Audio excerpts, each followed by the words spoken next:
I want to look ahead to our time together this weekend as we look at and start our second sermon series, Unexpected Children.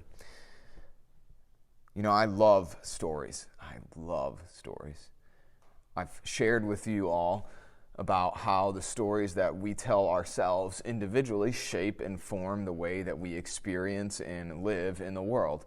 And that same thing is true in our life together here as a community.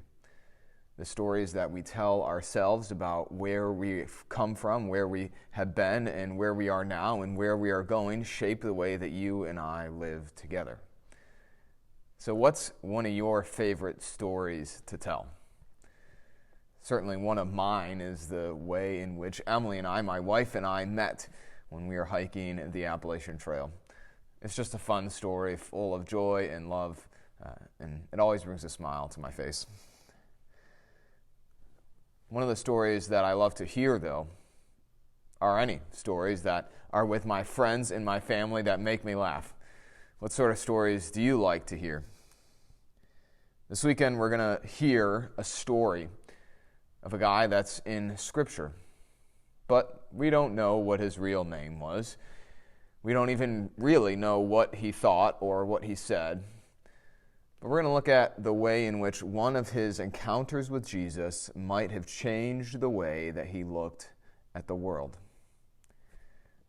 The encounter that we're going to look at comes from Luke chapter 4. I'm going to read that to you now. Now Jesus came to Nazareth, where he had been brought up, and went into the synagogue on the Sabbath day, as was his custom. He stood up to read, and the scroll of the prophet Isaiah was given to him. He unrolled the scroll and found the place where it was written, "The Spirit of the Lord is upon me, because he has anointed me to proclaim good news to the poor. He has sent me to proclaim release to the captives and the regaining of sight to the blind, to set free those who are oppressed, to proclaim the year of the Lord's favor."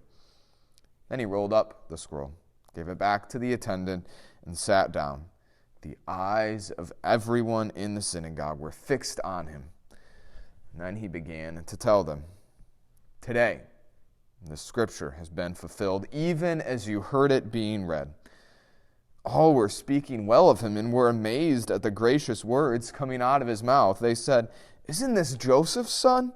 Jesus said to them, "No doubt you will quote to me the proverb, 'Physician, heal yourself,' and say, 'What we have heard that you did in Capernaum, do here in your hometown too.'"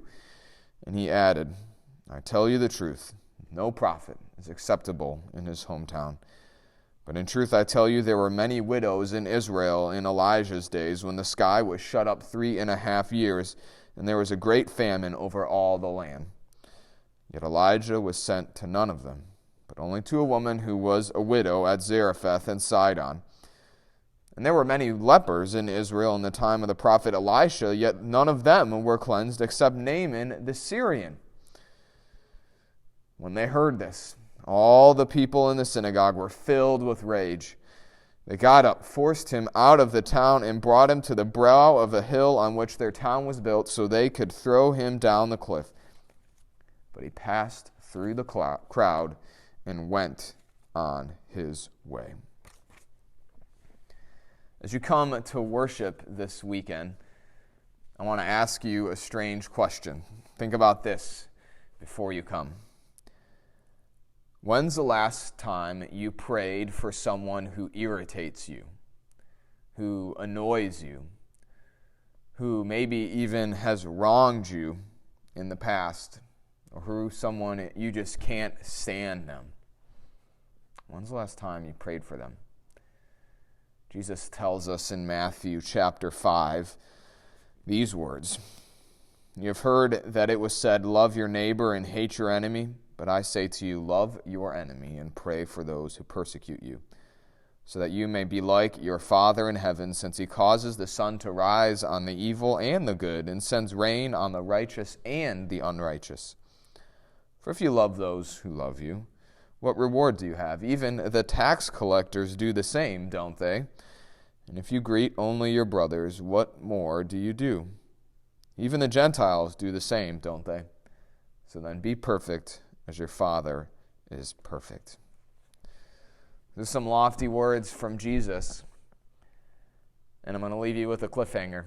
You'll have to come to worship this weekend in person or watch it online, watch a sermon online to see what those two passages connect and how they work together.